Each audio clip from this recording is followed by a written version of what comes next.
ഞാൻ തച്ചിലിപ്പുറത്ത് കണ്ടിയിൽ ഹസൻകുട്ടി ഹാജിയുടെ മകനാണ്. ഞങ്ങൾക്ക് 10 ആളാണുള്ളത്. 4 ആണും 6 പെണ്ണും. അതിൽ രണ്ട് ജ്യേഷ്ഠന്മാർ മരിച്ചുപോയി.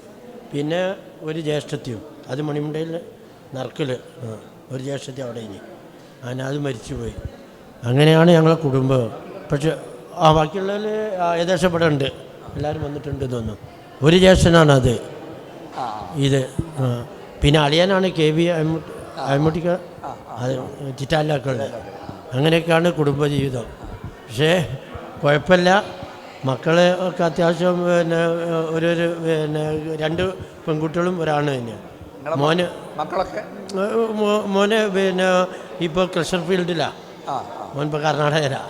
ആ ഫീൽഡിലാണ് വിദ്യാഭ്യാസം. 2 കുട്ടികളെ കൊടുത്താച്ച്. അങ്ങനെയൊക്കെയാണ് ജീവിതം. കുഴപ്പമൊന്നുമില്ല. പിന്നെ ഈ അബൂബക്കറൊക്കെ അന്നൊക്കെ ഞങ്ങൾക്ക് ഒരേ ക്ലാസ്മേറ്റ് ആയിട്ടാണ്. ഇപ്പം പറഞ്ഞ അബൂബക്കർ ഉണ്ടല്ലോ. പക്ഷെ ഓന് വിദ്യാഭ്യാസപരമായിട്ട് പോയി, ഞാൻ ബിസിനസ്സുമായിട്ട് പോയി.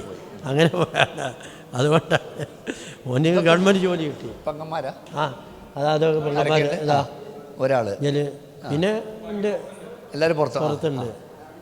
നമ്മൾ പിന്നെ ബിസിനസ്സിലേക്ക് അങ്ങ് തിരിഞ്ഞു പോയി. അന്ന് വാഹനങ്ങളും കോറിയും ക്രഷറും ഒക്കെ ആയിട്ട് അങ്ങ് പോയി. അതാണ് ഇത്രയേ ഉള്ളൂ. മക്കളൊക്കെ പഠിച്ച് പിന്നെ ഓരോക്കെ കല്യാണം കഴിച്ചു. ജോലിയില്ല. ഓനും ബിസിനസ്സിലേക്ക് മോൻ തന്നെ ബിസിനസ്.